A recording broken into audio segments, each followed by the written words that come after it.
Mini Mathur के बयान के बाद इंडियन आइडल के कंटेस्टेंट के बारे में लोग अपने अपने विचार दे रहे हैं। चिराग और काव्या की लव स्टोरी जिस तरह से दिखाई गई थी, अब उससे भी लोग झूठी बता रहे हैं। क्या सच में चिराग और काव्या की स्टोरी को ये इस तरह का घटिया ड्रामा बनाया गया था? सफलता के लिए कुछ भी करना पड़ता है, बस मेहनत पर भरोसा रखें और अपने फैशन को फॉलो करें। मैं अपने फैशन को फॉलो करके यहाँ तक पहुँचा हूँ। ये बातें इंडियन आइडल के सेकंड रनर अप चिराग कोतवाल ने जम्मू कश्मीर पहुंचते ही अपने फैंस के साथ शेयर की। चिराग ने बताया कि इंडियन आइडल का सफर बहुत ही रोमांचक रहा। जम्मू कश्मीर के लोगों ने उनका जबरदस्त स्वागत किया था। उन्होंने बताया था कि ये ट्रॉफी मेरे लिए, मेरे फैंस के लिए बहुत ही ज्यादा इम्पोर्टेंट है। चिराग ने अपनी गायकी के सफर के बारे में बताते हुए कहा कि बचपन से किसी रियलिटी शो का हिस्सा बनना मेरा सपना था। इसके लिए कई ऑडिशन भी दिए, कई बार असफल भी रहा, लेकिन माता पिता ने हमेशा सहयोग दिया। मेरे माता पिता का भी सपना था कि मैं इंडियन आइडल में जाऊं। भरद्वाज से एक छोटा सा सपना लेकर आए थे चिराग। उन्होंने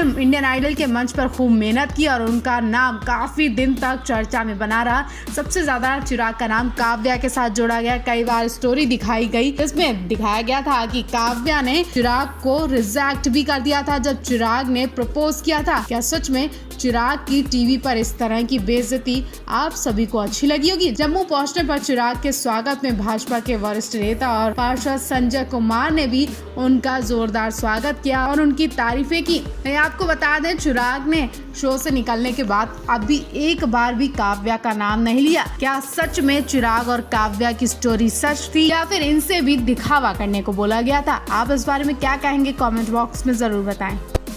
पवनदीप राजन गोवा में मौज मस्ती कर रहे हैं, तभी खबर आई कि अरुणिता कांचीलाल भी गोवा में है। सोचिए जरा, अगर अरुणिता भी इस वक्त गोवा में पवनदीप के संग हो। पवनदीप अरुणिता के फैंस के लिए तो ये न्यूज सुनकर ही खुशी मिल गई होगी। तो इस खुशी को आप सिर्फ महसूस कर लीजिए, क्योंकि अरुणिता गोवा में पहुंच ही नहीं सकती, वो अपने घर कोलकाता में। अफसोस की ये बात सिर्फ फैंस सोच ही सकते हैं, जबकि अरुणिता का आज कोई शो नहीं है। वो अपने घर में अपने माँ के साथ एंजॉय कर रही हैं। अरुणिता कांचीलाल भी आज शो में जा सकती थी, लेकिन उन्होंने ये टाइम अपनी फैमिली के लिए चुना है। हालांकि अभी इस बारे में कोई अपडेट सामने नहीं आई। अगर ये सच बात हुई तो कुछ ही देर में आपको नई फोटोज के साथ अरुणिता भी दिख जाएंगी। लेकिन तब तक के लिए हम आपके लिए अरुदीप की एक ऐसी फोटो सामने लाए हैं जो आपकी हार्ट बीट बढ़ाने के लिए काफी है। दरअसल एक ब्लैक एंड व्हाइट फोटो में पवनदीप अरुणिता को एक दूसरे के बिल्कुल करीब देखा गया। हालांकि फोटो देखकर अंदाजा लगाया जा रहा है कि पवनदीप अरुणिता की इस फोटो को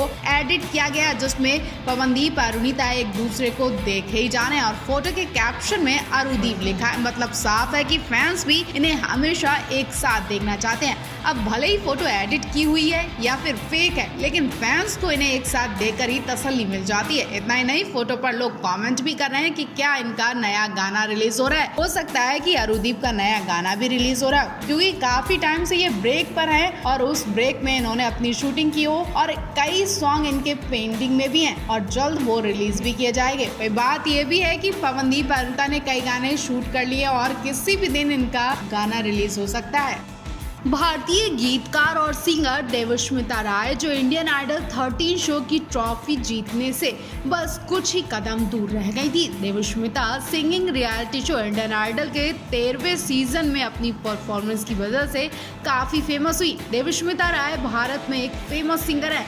वो 2022 में सोनी टीवी पर अपने आने वाले singing reality show Indian Idol 13 में एक सिंगर के रूप में अपनी परफॉर्मेंस के लिए जानी जाती हैं। आइए जानते हैं देवस्मिता राय के बारे में और भी कुछ दिलचस्प बातें जो उनको और ही ज्यादा परफेक्ट और खूबसूरत बनाती हैं। सबसे पहली बात यह है कि देवस्मिता के साथ भी वही हुआ जो अरुणिता कांचीलाल के साथ हुआ था। देवस्मिता की तरह पिछले सीजन 12 की ट्रॉफी से अरुणिता कांचीलाल भी बस कुछ ही कदम दूर रह गई थी। और खास बात यह भी है कि दोनों कोलकाता की हैं और इस वक्त दोनों कोलकाता में हैं। हो सकता है कि अब दोनों की मुलाकात भी हो, क्योंकि दोनों ने एक ही मंच पर एक ही पोस्ट हासिल की है। वही देवस्मिता की कुछ ऐसी बातें हैं जिसे लोग अरुणिता से बेहतर बता रहे हैं और ये सब बातें सुनकर आप भी बताइए कि अरुणिता या देवस्मिता कौन बेस्ट है, कौन आपके लिए विनर है। देवस्मिता कोलकाता से हैं और वो अपने पेरेंट्स की सिंगल चाइल्ड हैं। उनके पापा सिंगर हैं और उन्हीं से उन्होंने सिंगिंग सीखी है। उधर अरुणिता की माँ सिंगर हैं। जिससे अरुणिता ने सिंगिंग सीखी है। देवष्मिता ने भी इंडियन आइडल 13 में अपनी जी जान लगाकर बहुत मेहनत की,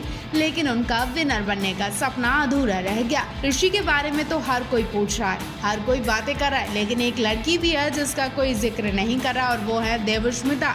अब देवष्मिता विनर जरूर नहीं बन पाई, लेकिन उन्हें जो प्यार और सम्मान मिला उसके बाद से तो देवष्मिता का कहना है कि मुझे कोई गम नहीं कि वो विनर नहीं बन पाए। हालांकि अरुणिता भी विनर नहीं बनी थी, लेकिन सीजन 12 के विनर पवनदीप का साथ अरुणिता को इतना मिला कि अरुणिता खुद को विनर मानने लगी और अरुणिता बराबर से पवनदीप के संग चल रही है। ऐसे में अरुणिता को भी बराबर से लाइमलाइट मिल रही है, लेकिन देवष्मिता को ये लाइमलाइट नहीं मिल पा रही है। शो से निकलने के बाद लोग देवष्मिता को भूलने भी लगे हैं। अब देवष्मिता का कहना है कि भले ही कोई कुछ भी कहे, लेकिन मुझे वो प्यार और सम्मान मिला जिसके लिए मैं बहुत खुश हूँ। सुनील शेट्टी से लेकर मुमताज और बड़े बड़े स्टार्स तक देवष्मिता की तारीफ कर चुके हैं, उन्हें ऑफर भी दे चुके हैं। मुमताज ने तो देवष्मिता से इम्प्रेस होकर उन्हें तुरंत की तुरंत 1 लाख रुपए का चेक गिफ्ट के तौर पर दिया था। और बहुत से ऐसे स्टार्स हैं जिन्होंने देवष्मिता की आवाज़ से इम्प्रेस होकर मंच पर ही उन्हें महंगे महंगे तोहफे भी दिए।